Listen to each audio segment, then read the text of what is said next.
Hi, boys and girls. We're going to continue reading Humphrey. Remember, our chapter book that we're reading is called Trouble According to Humphrey. I read one chapter every day if you want to listen along. We read it every day in my classroom. It's very fun, about a little hamster who lives in a classroom. He's a classroom pet. Today we are starting on chapter 10. Chapter 10 is right here. My painful problem. Look how they spell pain. That's Mandy's last name. Humphreyville is going to have some special visitors in 2 weeks, Mrs. Brisbane announced as soon as class began on Monday. There was a buzz around the classroom. Who would the guests be? We're having a parents' night so your families can see what a great town you've created. And I've invited one of our city council representatives to come talk about our own community. A city council representative sounded very important, almost as important as Principal Morales. We'll have to make sure that Humphreyville is in the best shape possible in the next 2 weeks. All my friends were excited. Mrs. Brisbane gave out new job assignments for the week. When Gal was named animal keeper, I couldn't help noticing that Miranda stared down unhappily at her. How could one small hamster, namely me, have caused trouble for one nice human like Miranda? Remember what he did to cause trouble for Miranda? He didn't mean it though, right?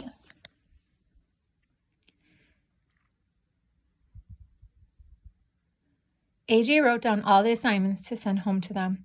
I spent most of the morning watching the rain drip down the windows, making everything outside, the trees, the sun, the street, the passing cars look blurry. It was too wet for my friends to go outside for recess, so they stayed inside and worked on Humphreyville. When lunchtime came, my friends raced out of the class as usual.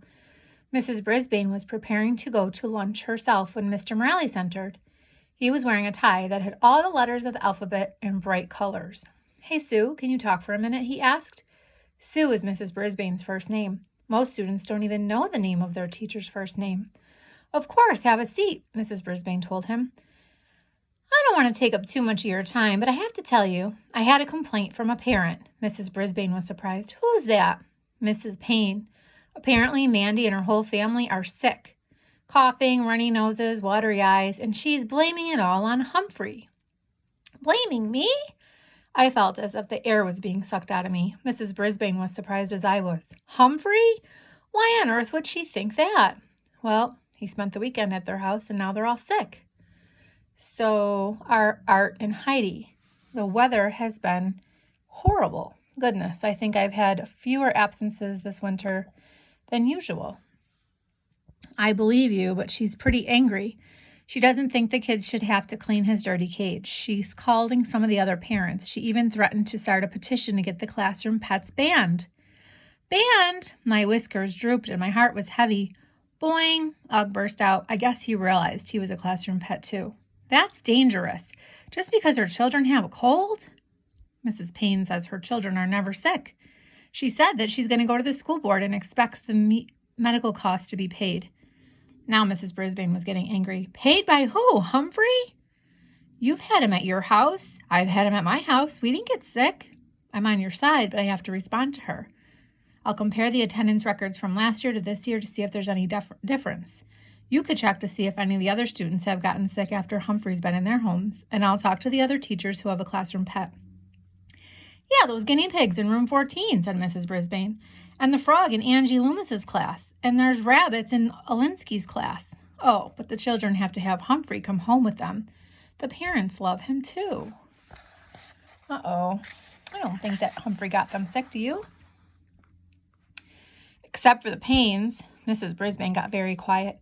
She was thinking of something, but I don't think it was something good. "Art Patel is absent today, and he had Humphrey at his house last weekend.